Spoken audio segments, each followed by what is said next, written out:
నమస్తే ఖాద్రీ న్యూస్ కి స్వాగతం. కార్యకర్తలంతా కూడా విషయాన్ని అర్థం చేసుకుని ముందు వైపు ఉన్నటువంటి వాళ్ళంతా కూడా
రమేష్ కూర్చోబెట్టండి.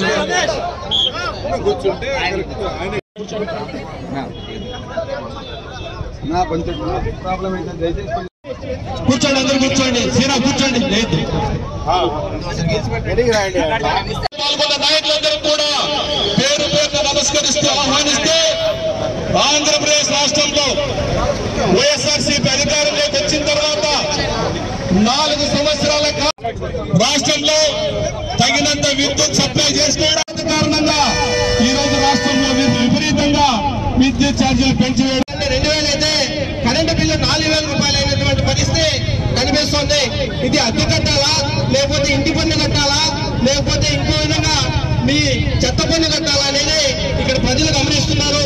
రాబోయే రోజుల్లో దగ్గరలో మీకు సరైన బుద్ధి చెప్పడానికి ఆంధ్రప్రదేశ్ ప్రజలందరూ ముందుంటారని, ఏదైతే జగన్మోహన్ రెడ్డి గారు అధికారంలో రాకముందు ఏదైతే మాట తప్పను మడమ తిప్పను అని చెప్పినటువంటి ఈ ముఖ్యమంత్రి జగన్మోహన్ రెడ్డి గారు మాట తప్పారు. రాష్ట్ర ప్రజల మెడలు కూడా నుచ్చు చేసినటువంటి సందర్భాలు మనము ఎన్నో చూస్తున్నాం. మీ ఇస్తామని చెప్పినటువంటి జగన్మోహన్ రెడ్డి గారు ఈ రోజు రాష్ట్రంలో అధికారం వచ్చినప్పటి నుంచి దాదాపు 7 సార్లు కరెంటు బిల్లులని పెంచినటువంటి ఘనత ఆయనకే దక్కింది. అదే విధంగా మన రాష్ట్ర ప్రభుత్వం ఏదైతే అప్పుల పాలైనటువంటి సంఘటన ప్రతి ఒక్కరికి తెలిసిన విషయమే. ఏదైనా అభివృద్ధిలో కొనసాగుతుందంటే అది కేవలం అప్పుల కోసమే. పోలీసులు కూడా సహకరించాలి. ప్రజా ఉద్యమం ఇది, ప్రజా ఉద్యమం కోసం చేస్తున్న తప్ప రాజకీయ ప్రయోజనాలు ఈ వ్యతిరేక విధానాల్లో ఖండిస్తూ, మరోవైపు ఈ 4 సంవత్సరాల కాలంలో 3 రెట్లు విద్యుత్ ఛార్జీలు పెంచి ప్రజలపైన అనేక రకాలైనటువంటి భారాన్ని మోపుతా ఉంది. ఈరోజు విద్యుత్ ఛార్జీలు పెంచడానికి సాంకేతికంగా లేదంటే ప్రజల అవసరాల నిమిత్తం, ప్రభుత్వ పరిపాలన నిమిత్తం మేము పెంచామనేటువంటి ఒక శాస్త్రీయమైనటువంటి ఏ పద్ధతుల్లోనూ కూడా ఈ ఛార్జీలు పెంపకం అనేది మనకు కనిపించట్లేదు. అందుకే భారతీయ జనతా పార్టీ దీన్ని గట్టిగా వ్యతిరేకిస్తా ఉంది. వీటిని నిర్మించుకునేంత వరకు కూడా పోరాటాన్ని ఆపమని చెప్పి ఈ సందర్భంగా బాధుడే బాధుడు, నేను ఉన్నాను, నేను కన్నాను, నేను విన్నాను అన్న పెద్ద మనిషి ఈ పొద్దుడికి 4.5 సంవత్సరం అయినప్పటికీ 7 సార్లు కరెంట్ ఛార్జీలు పెంచడం జరిగింది. అనేక రకాలుగా 32 యూనిట్లకు గాను దాదాపుగా 2300 రూపాయలు బిల్లు రావడం జరిగింది. అనేక రకాలుగా తగ్గించకపోతే భారతీయ జనతా పార్టీ నిరసన విధంగా కాకుండా చాలా విద్యుత్ తగ్గించేంత వరకు ధర్నా చేపడతామని చెప్పేసి తెలియజేస్తూ, ముఖ్యంగా ఏమంటే ఈ స్లాబ్ పద్ధతిని ఏదైతే ఉందో బొగ్గు పైన వేస్తున్నటువంటి దాన్ని ఒక 20 సంవత్సరాల ముందు ఉన్నటువంటి అప్పును కూడా ఈ రోజు పేద ప్రజల పైన నెట్టి విడుస్తున్నారంటే ఈ విషయాన్ని ప్రజలంతా గమనించాలి. దీనికి నిదర్శనం అని చెప్పేసి మనం అర్థం చేసుకోవాలి. ఎందుకంటే ఆయన పాదయాత్ర పెడుతూ చెప్పారు, ఇదే కదిర్లో ఇందిరాగాంధీ సర్కిల్లో ఒక మాట కాదు 2 మాటలు కాదు నవరత్నాలు ఆ రోజు చెప్పడం జరిగింది. సోదరులారా, మీ ముందరికి నేను వచ్చాను. గత ప్రభుత్వాలు చేసినటువంటి అన్యాయాన్ని మీకు వివరిస్తున్నాను. 1 కాదు 2 కాదు, ఒక్కటి చెప్తాను. కరెంటు బిల్లులు తక్కువ ఉన్నటువంటి కరెంటు బిల్లులు ఇక్కడ ఉత్పత్తి అయ్యే పరిస్థితులు ఉన్నప్పుడు కూడా చంద్రబాబు నాయుడు చేసినటువంటి కరెంటు బిల్లులు ఎంతో పాల్గొపోయారో చూడండి. అలాంటి ప్రభుత్వాన్ని మనము గద్దగించాలని చెప్పినటువంటి వ్యక్తి జగన్మోహన్ రెడ్డి గారు. ఆ రోజు చెప్పారు, నవరత్నాల్లో ఏ ఒక్క మాట కూడా నిజంగా మనస్ఫూర్తిగా మంచి మనసుతో చేసేటువంటి సందర్భమే లేదు. 1 కాదు, ఈరోజు అమ్మ కూడా చెప్పారు, చిన్నపిల్లలకు తల్లిదండ్రులు అందరూ కూడా ఆశపడారు. కానీ డైరెక్ట్ గా అమ్మ కూడా ఇచ్చారు, దాని పక్కన వచ్చేసి నాయనకు ఒక బుడ్డి ఇచ్చారు, తాగి అనారోగ్యంతో సావాలని చెప్పి. అలాంటి వ్యక్తి ఈ రోజు 1 సారి కాదు 2 సార్లు కాదు 3 సార్లు కాదు 7 సార్లు మన రాష్ట్రంలో పేద ప్రజలకు ఇంటి బాడి కట్టలేనటువంటి పరిస్థితులు ఉన్నప్పటికీ కూడా ఆయన కరెంటు ఛార్జీలు కట్టాలి. ఏదో ఒక రోజు పొరపాటు కట్టలేకపోతే ఈ కరెంటు ఉన్నటువంటి ఆఫీసర్లు 1 రోజుకి 500 ఫైన్ వేసి రాబట్టే పరిస్థితి కూడా మనం చూస్తా ఉన్నాం. కాబట్టి భారతీయ జనతా పార్టీ 2014లో అధికారంలోకి వచ్చిన తర్వాత భారత ప్రధాని నరేంద్ర మోడీ గారు దేశంలో అనేక వేల గ్రామాలకు 24 గంటలు కరెంట్ ఇస్తే ఈయన మాత్రం ఆ కరెంటును అమ్ముకొని అనుభవించే ప్రతి ఒక్క వ్యక్తికి తెలుసు. కాబట్టి ఖచ్చితంగా ఏమాత్రం కూడా వాళ్ళు ఆలోచన వచ్చినప్పుడు ఓటు వేసే సందర్భంలో ఖచ్చితంగా జగన్మోహన్ రెడ్డి పాదయాత్రలో ఏం చెప్పాడు, ఇప్పుడు ఏం చేస్తున్నా అనేది వాళ్ళ బిల్లు చూస్తేనే తెలుస్తుంది. వాటిని మభ్యపెట్టడానికే ప్రభుత్వం డబ్బులు ఖర్చు పెట్టుకుని రకరకాల పథకాల పేర్లతో మీడియాలో ప్రతిరోజు అడ్వర్టైజ్మెంట్స్ మాత్రమే కనిపిస్తున్నాడు. కానీ ప్రజలు ఖచ్చితంగా జగన్మోహన్ రెడ్డి ప్రభుత్వానికి చరమగీతం పాడేటువంటి రోజు దగ్గరలో ఉంది. 2 విషయాలు విద్యుత్కు సంబంధించి మనం తెలుసుకోవాలి. గంగాధర్ ఇంతకు ముందే చెప్పాడు, దాదాపుగా దేశంలో ఉన్న ప్రతి ఒక్క గ్రామానికి కూడా విద్యుత్తుని ఇచ్చిండేటువంటి ఘనత, ప్రతి ఇంటికి పేదవారి ఇంటికి కూడా విద్యుత్తు ఇచ్చిండే ఘనత ఒక్క భారతీయ జనతా పార్టీకే దక్కుతుందని సగర్వంగా మనం చెప్పుకోవాల్సినటువంటి అవసరం ఉంది. అంతేకాదు గత ప్రభుత్వాల్లో అది చంద్రబాబు నాయుడు ఉన్నప్పుడు కానీ, అంతకు ముందు రాజశేఖర రెడ్డి ఉన్నప్పుడు కానీ, ఇంకెప్పుడైనా కానీ విద్యుత్ అంటే ఎప్పుడు వస్తుందో ఎప్పుడు పోతుందో తెలియదు. 2014లో నరేంద్ర మోడీ గారు అధికారంలోకి వచ్చిన తర్వాత మొట్టమొదటి నెలలోనే దేశంలో ఒక 3 రాష్ట్రాలకు మనము 24 గంటల విద్యుత్ ఇస్తాం. ఆ విద్యుత్ ఇవ్వడం ద్వారా పరిశ్రమల్లో ఎక్కువగా ఉత్పత్తి వస్తుంది, అక్కడ ఉండేటువంటి వాళ్ళందరికీ ఉపాధి దొరుకుతుంది, ఉద్యోగస్తులు బాగుపడతారు, వ్యాపారస్తులు బాగుపడతారు, కూలీలు బాగుపడతారు, శ్రామికులు బాగుపడతారు, రైతులు బాగుపడతారు అనే ఉద్దేశంతో విభజన చేయబడిన ఆంధ్రప్రదేశ్ రాష్ట్రానికి మొట్టమొదటిగా 24 గంటలు కరెంట్ ఇచ్చిండేది ఒక్క భారతీయ జనతా పార్టీని అనేటువంటి విషయాన్ని మనం సగర్వంగా కూడా చెప్పుకోవాలి. అక్కడితో ఆగలేదు. యావత్తు దేశం మొత్తంలో కూడా ఈ రోజు 2016 ముందు ప్రభుత్వం అయితే వానికి తెలిసినకపోవచ్చు కానీ పైన వానికి నేను పిల్లగిస్తున్నాను కదా అని దానికి ఖచ్చితంగా బాధపడేటువంటి వారికి తెలుసు. ఆ బాధను ఆపోయేటువంటి ఎన్నికల్లో ప్రస్ఫుటిస్తారు. ఈ రోజు ఇంతమంది విద్యుత్ ధర్నా కోసం ఇక్కడికి స్వచ్ఛందంగా కూడా వస్తున్నారు కార్యకర్తలతో పాటు ప్రజలు కూడా. అంటే దాని మీద ఉన్న వ్యతిరేకతను గుర్తించాలి. అవినీతితో చేసేటువంటి యొక్క ప్రభుత్వాన్ని కొంత వాళ్ళు అవినీతి తగ్గించుకున్నా చాలు. మొత్తం అవినీతి తగ్గిస్తే ఆంధ్రప్రదేశ్ రాష్ట్రం ఎప్పుడో గుజరాత్ రాష్ట్రాన్ని ఇంకో రాష్ట్రాన్ని కూడా దాటిపోయేటువంటి అవకాశం ఉంది. అధికారంలోకి వచ్చి దాదాపుగా 4.5 సంవత్సరాలు పైన అయింది. ఇప్పటికే 7 సార్లుగా ఈ విద్యుత్ ఛార్జీలు పెంచడము, ఆయన ఎన్నికలకు ముందు జరిగిన పాదయాత్రలో ప్రతి చోట అప్పటి ప్రభుత్వం పెంచినటువంటి విద్యుత్ ఛార్జీలను విపరీతమైన విద్యుత్ ఛార్జీలు పెంచారు, ప్రజలను నట్టేట ముంచారు. ఆ దేవుడి దయ వల్ల మనం అధికారంలోకి వస్తే, మన ప్రభుత్వం అధికారంలోకి వస్తే పెంచిన విద్యుత్ ఛార్జీలు వెంటనే తగ్గిస్తాం. ఈ రోజు ఉన్న విద్యుత్ ఛార్జీలలో సగం ధరకే నాణ్యమైన విద్యుత్ అందిస్తామని చెప్పి ప్రగల్భాలు పలికి ఆ రోజు ఆంధ్ర రాష్ట్ర ప్రజలను మోసం చేసి అధికారంలోకి వచ్చిన వెంటనే 2021లోనే దాదాపు 5,000 కోట్ల రూపాయల భారాన్ని రాష్ట్ర ప్రజలపై వేయడం జరిగింది.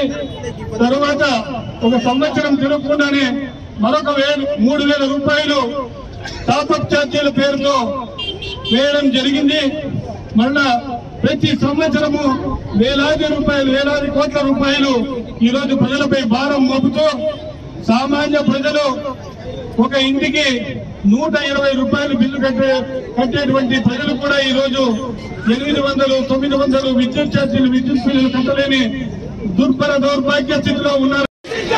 ప్రజా సమస్యల పట్ల రాష్ట్ర ప్రభుత్వం నిర్లక్ష్యం వైఖరి, పెంచిన విద్యుత్ ఛార్జీలు వెంటనే.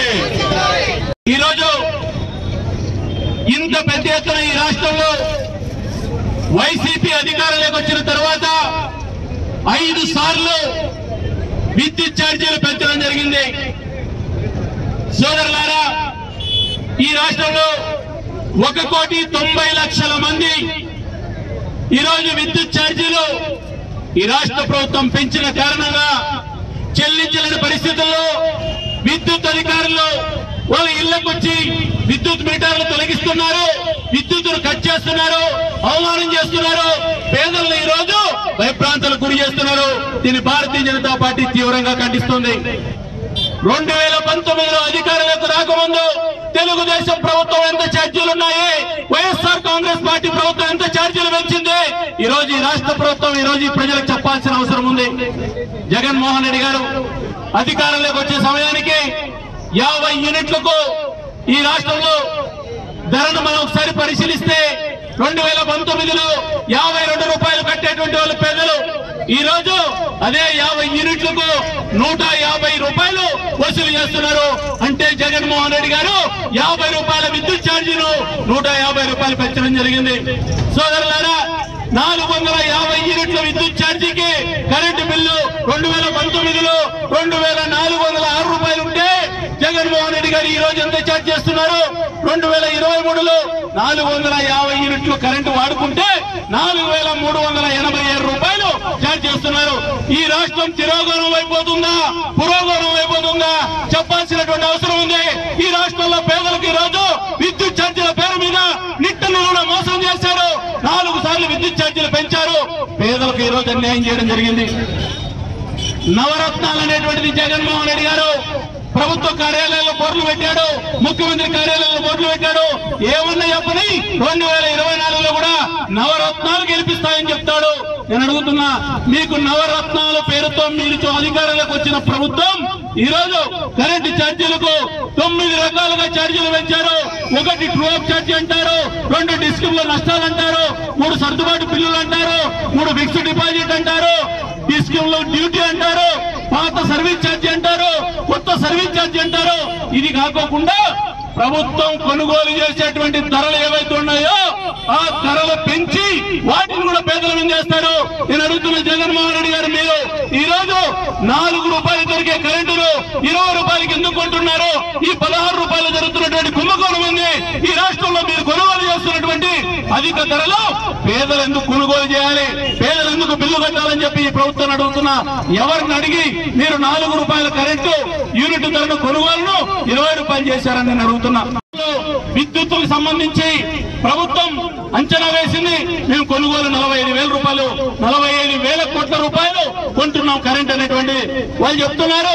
34,000 కోట్లు మాత్రమే ఆదాయం వస్తుంది, 9,000 కోట్ల నష్టం వస్తుందని చెప్తున్నారు. నేను అడుగుతున్నా, ఫ్యాక్టరీలు మోసం చేసే కరెంట్ ఏదైతే ఉందో, డబ్బులు ఎక్కువ ఏదైతే ఉందో దాన్ని ఈ రాష్ట్రంలో పేదవాళ్ళు ఎందుకు కట్టాలి? ఈ రాష్ట్రంలో ఫ్యాక్టరీలు కొనుగోలు డబ్బులు కట్టకపోతే ఫ్యాక్టరీలు సీజ్ చేయండి, వాళ్ళ ఆస్తులు వేలం చేయండి, పేదోడి మీద ఏ రకంగా భారం వేస్తారు? ఈ ఏ రకమైన లెక్క నేను అడుగుతున్నా. రెండోది, ఈరోజు కరెంటు సరఫరాలో వచ్చే నష్టం ఏదైతే ఉందో ఈ సరఫరాలో నష్టం నష్టం కానీ, కరెంటు దొంగతనం కానీ, లేదా ఈ వచ్చే నష్టాలన్నీ కూడా పేదల మీద ఎందుకు భారం వేస్తున్నారు? భారతదేశంలో ఏ రాష్ట్రంలో కూడా ఈ రకంగా కరెంట్ ఎవరో దొంగతనం చేస్తే ఊర్లో అందరూ పంచుకోండి, బిల్లులు కట్టండి అని చెప్పేది ఒక చేతగాని వైసీపీ ప్రభుత్వంలో ఉంది తప్ప ఎక్కడ కూడా లేదని చెప్పి నేను అడుగుతున్నా. ఒక ఇంట్లో 1000 రూపాయల ఆదాయం వస్తే ఊర్లో అందరికి పంచినప్పుడు ఒక వ్యక్తి ఈరోజు విద్యుత్ దొంగతనం చేస్తే ఆ ఊర్లో ఉన్న వాళ్ళందరూ ఎందుకు బిల్లు కట్టాలని అడుగుతున్నా. పేదలకు ఈ విషయం తెలియదు అనుకుంటున్నారు. అంతేకాదు సోదరులారా, ఈరోజు ఈ రాష్ట్రంలో వైసీపీ అధికారంలోకి వచ్చిన తర్వాత 5 సార్లు కరెంట్ ఛార్జీలు పెంచారు. 5 సార్లు కరెంట్ ఛార్జీలు పెంచితే ఈ ప్రభుత్వం పేదలకు ఆ విద్యుత్ ఛార్జీలు ఎట్లా పెంచుతున్నదే చెప్పే పరిస్థితి లేదు. ఒకసారి మీరు అందరూ కూడా అర్థం చేసుకోవాలి. ఈరోజు ఆంధ్రప్రదేశ్ లో ఈ సంవత్సరం ఒక్క నెలకు 280 కోట్ల రూపాయలు విద్యుత్ ఛార్జీలు పెంచి పేదల దగ్గర వసూలు చేస్తున్నారు. అంటే 12 నెలలకు 3000 కోట్ల రూపాయలు పేదల నుంచి ఈరోజు వసూలు చేస్తున్నారు. నేను అడుగుతున్నా, అందులోన రాయలసీమ ప్రాంతాల్లో విద్యుత్ ఛార్జీలు ఎక్కువ, ఆంధ్రప్రదేశ్ లో కోస్తాలో తక్కువ, ఆంధ్రప్రదేశ్ లో ఉత్తరాంధ్రలో తక్కువ. ఎక్కడన్నా విద్యుత్ ఛార్జీలు రాష్ట్రంలో ఒక ధర ఉంటుంది. రాయలసీమ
పోలీసులు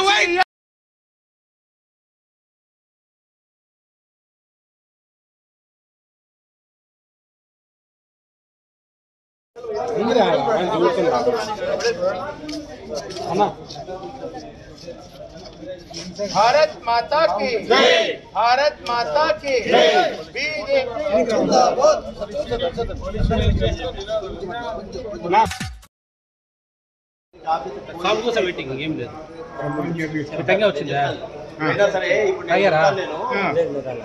అయిపోయిన వెంటనే చెప్తే వెంటనే వస్తారు.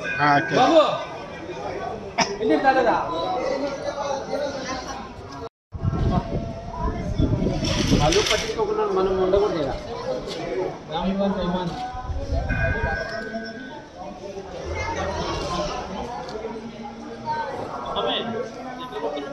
నేను కొడతాను ఇక్కడ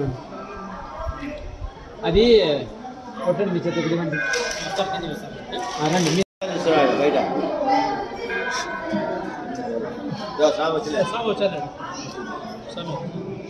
నిమజ్జనం చేయించిన ఆయన ఎక్కప్ప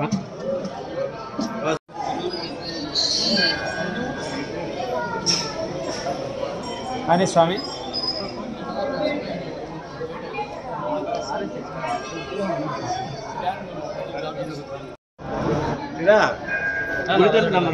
మీరు ఉండాలి గుడి తరఫున ఈవో గారు లేదు కదా మీరు ఉండాలి ఫోటో తీసుకుంటారు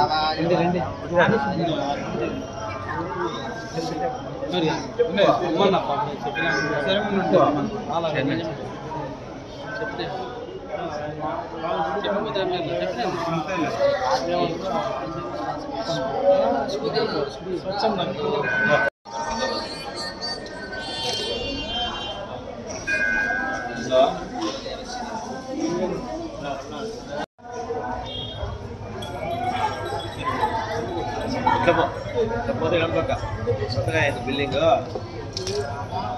జై శ్రీరామ్ జై శ్రీరామ్ అవే శాంతమైన ఓకే సైడ్కి ఉన్నాను.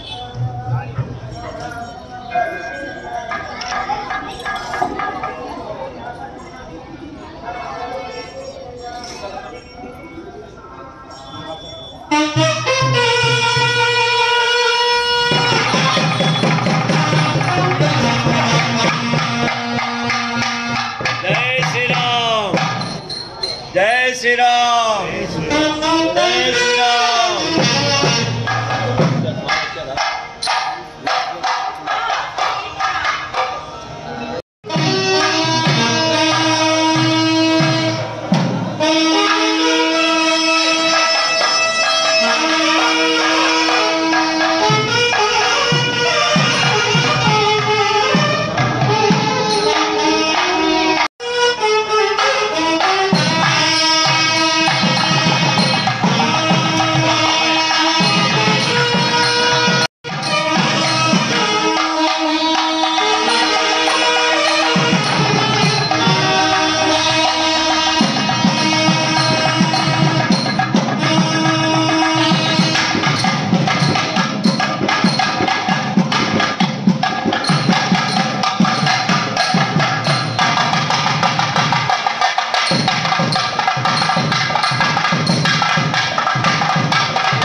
మరి సూర్య పంపిస్తాను నేను వీడియో సార్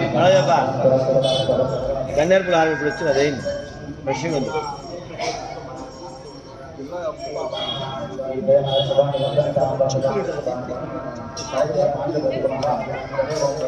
డ్రైవర్ గారు ఫోన్ చేయండి అట్లా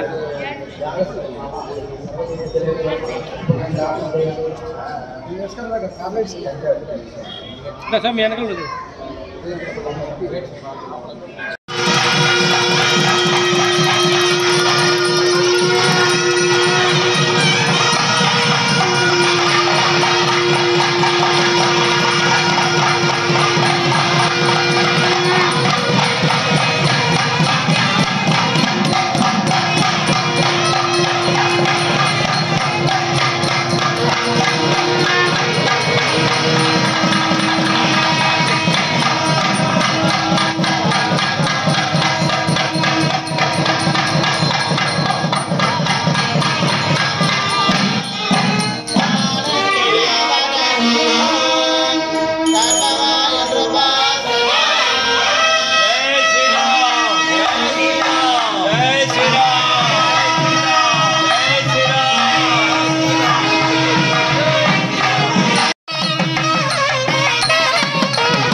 ఎంపీటీసీ గారికి ఎంపీపీ గారికి పెద్దలు గౌరవనీయులు మాజీ సర్పంచుల గారికి మాజీ జడ్పీ వైస్ చైర్మన్ గారికి ఇక్కడున్న మన యువ నాయకులు ఈ యొక్క కార్యక్రమాన్ని దిగ్విజయం చేసిన డికే బాబు గారికి, వివిధ గ్రామాల నుంచి విచ్చేసిన మొత్తం మా సర్పంచ్ సోదరులందరికీ, ఎంపీటీసీ సోదరులందరికీ, మాజీ ఎంపీటీసీ సోదరులకు, మనకు సంబంధించిన వైఎస్ఆర్ కాంగ్రెస్ పార్టీ నాయకులు కానీ కార్యకర్తలు కానీ ఎవ్వరూ పోదలుచుకోలేదు.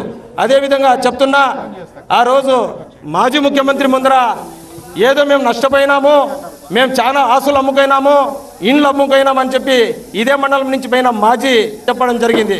చాలా హాస్యాస్పదం. కన్వీనర్ గారు, మాజీ కన్వీనర్ గారు, మీకు కూడా చెప్తున్నా, గతంలో పార్టీ ఇంకా స్థాపన ఇంకా జరగక ముందే మన జగన్మోహన్ రెడ్డి గారు కాంగ్రెస్ పార్టీని వీడి వైఎస్ఆర్ కాంగ్రెస్ పార్టీ ప్రకటన చేయకముందే మేమంతా ఆయన వెనకటి నడిచినాం.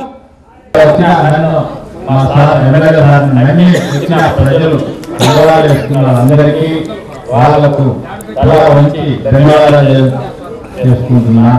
ఎందుకంటే ఆ రోజే సార్ చెప్తాను, తలపల పంచాయతీలో ఇంటింటికి చేసి చూపిస్తా సార్, నన్ను నమ్మండి సార్. సార్ కూడా సరే అన్నారు.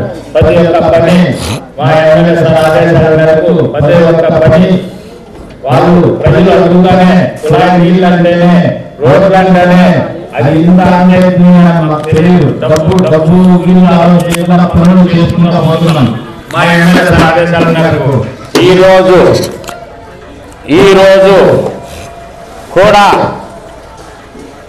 తలపుల పంచాయతీ కాదు, మా సార్నగూడి 5 మండలాలు యూత్ను ఒక నెల లోపల ప్రతి ఒక్క పల్లిలో వైఎస్ఆర్ జెండా రెపరెపలాడేట్టుగా చేస్తామని సార్ కూడా చెప్పాము. యూత్ ముందుకు రావాలని కోరుకుంటున్నాం. తలుపుల మండల వివిధ గ్రామాల నుంచి, వివిధ గ్రామ పంచాయతీల నుంచి వైఎస్ఆర్ కాంగ్రెస్ పార్టీలో చేరుతున్న ప్రతి ఒక్కరికి కూడా ఆర్థికంగా స్వాగతం పలుకుతా ఉన్నాం. మన ఉప సర్పంచ్, తలుపుల గ్రామ ఉప సర్పంచ్, అదేవిధంగా సేవాదళ రీజనల్ ఇన్ఛార్జ్ డికే బాబు నాయకత్వంలో ముఖ్యంగా దాదాపుగా 200 కుటుంబాలు, యువత అందరూ కూడా ఈరోజు జగన్మోహన్ రెడ్డి గారి నాయకత్వంలో పనిచేయడానికి ముందుకు వచ్చినందుకు వాళ్ళందరికీ కూడా అభినందనలు తెలియజేస్తా ఉన్నాం. ఈరోజు గౌరవ ముఖ్యమంత్రి వైఎస్ జగన్మోహన్ రెడ్డి గారు చేస్తున్నటువంటి సంక్షేమ కార్యక్రమాలు కానీ, అభివృద్ధి కార్యక్రమాలు కానీ ఈరోజు నచ్చి వైఎస్ఆర్ కాంగ్రెస్ పార్టీలోకి వచ్చినందుకు వాళ్ళందరికీ కూడా స్వాగతం పలుకుతూ వాళ్ళందరినీ కూడా రాబోయే రోజుల్లో గుండెల్లో పెట్టుకొని చూసుకుంటుంది వైఎస్ఆర్ కాంగ్రెస్ పార్టీ. వైఎస్ఆర్ కాంగ్రెస్ పార్టీలోనే ఈరోజు యువతకు భవిష్యత్తు ఉంది.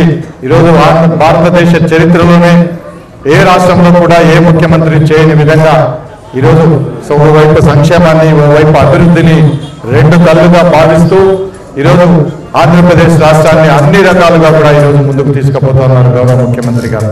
ఈరోజు రాబోయే 3-4 మాసాల్లో ఎన్నికలు రాబోతా ఉన్నాయి. ఈరోజు మళ్ళీ చంద్రబాబు నాయుడు గతంలో లాగా కల్లిగొల్లి మాటలు, తప్పుడు హామీలు ఇవ్వడానికి సిద్ధంగా ఉన్నాడు. కానీ ఈరోజు 2014 ఎన్నికల ముందు ఏ విధంగా హామీలు ఇచ్చి మోసం చేశాడో 5 సంవత్సరాల పాటు మనమంతా కూడా చూసాం. మళ్ళీ అటువంటి తప్పుడు మాటల్ని, అటువంటి తప్పుడు హామీల్ని విశ్వసించకుండా ఈరోజు ఇచ్చిన మాటకు కట్టుబడి ప్రతి ఒక్క హామీని నెరవేర్చిన గౌరవ ముఖ్యమంత్రి జగన్మోహన్ రెడ్డి గారి నాయకత్వాన్ని బలపరచాలని ఈరోజు ప్రతి ఒక్కరికి కూడా, ప్రతి ఇంటికి కూడా వెళ్ళి చెప్పాల్సినటువంటి బాధ్యత మన పైన ఉంది. ఈ రాష్ట్ర ప్రభుత్వం గౌరవ ముఖ్యమంత్రి గారి నాయకత్వంలో మరి ఇచ్చిన మేలు జరిగినటువంటి ప్రతి కుటుంబాన్ని కూడా రాబోయే రోజుల్లో వైఎస్ఆర్ కాంగ్రెస్ పార్టీకి మద్దతు ఇచ్చే విధంగా మనందరం కూడా పనిచేయాల్సినటువంటి అవసరం ఉంది. మరి ప్రతి ఎవరికైతే మంచి జరిగిందో, ఏ కుటుంబం అయితే లబ్ధి చేకూరిందో, ఏ కుటుంబానికైతే ఈరోజు ఈ ప్రభుత్వం అండగా నిలబడిందో ఆ కుటుంబాలన్నీ కూడా ఈరోజు వైఎస్ఆర్ కాంగ్రెస్ పార్టీకి రాబోయే రోజుల్లో మద్దతిస్తే 175కు 175 సీట్లు కూడా గెలుచుకొని మళ్ళీ ముఖ్యమంత్రిగా జగన్మోహన్ రెడ్డి గారిని మనం కూర్చోబెట్టుకుంటా ఉన్నాం. ఎందుకంటే ఈరోజు ముఖ్యమంత్రిగా జగన్మోహన్ రెడ్డి గారు అధికారంలో ఉంటేనే ప్రతి పేదవాడికి కూడా న్యాయం జరుగుతుందన్న విషయం ఈరోజు రాష్ట్రం అంతా కూడా గమనించారు. ముఖ్యంగా బీసీ, ఎస్సీ, ఎస్టీ, మైనారిటీ వర్గాలు గతంలో ఏదైతే చంద్రబాబు నాయుడు మరి కేవలం ఓటు బ్యాంకుగా ఉపయోగించుకున్నాడో ఈరోజు గౌరవ ముఖ్యమంత్రి గారు వాళ్ళందరినీ కూడా అన్ని రకాలుగా ఈరోజు ఓవైపు ఆర్థికంగా, మరోవైపు రాజకీయంగా వాళ్ళందరినీ కూడా ప్రాతినిధ్యం కల్పిస్తా ఉన్నారు. మరి అన్ని వర్గాలు కూడా ఈరోజు నమ్మినటువంటి ఒకే ఒక్క నాయకుడు గౌరవ ముఖ్యమంత్రి జగన్మోహన్ రెడ్డి గారు. వారిని మళ్ళీ ముఖ్యమంత్రిగా తెచ్చుకోవడానికి ఈరోజు పార్టీలో చేరిన ప్రతి ఒక్కరూ ఈరోజు తలుపుల మండల వ్యాప్తంగా ఉన్న యువతంతా కూడా మరి పనిచేయాలని చెప్పి మనస్ఫూర్తిగా కోరుకుంటూ మరి ఈ కార్యక్రమాన్ని నిర్వహించిన ప్రతి ఒక్కరికి కూడా ముఖ్యంగా డీకే బాబుకు నా హృదయపూర్వక అభినందనలు తెలియజేస్తూ సెలవు తీసుకుంటాను. జై జగన్. మా మండల నాయకులకు పత్రికా సోదరులకు ప్రతి ఒక్కరికి పేరు పేరున్న ధన్యవాదాలు. అందరూ ఫోన్ చేసుకోవాలని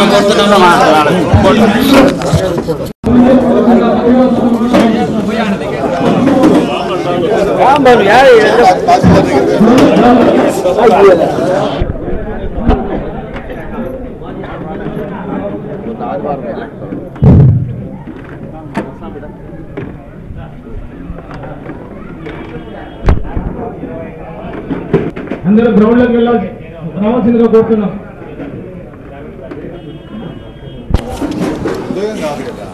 పెట్టుకోండి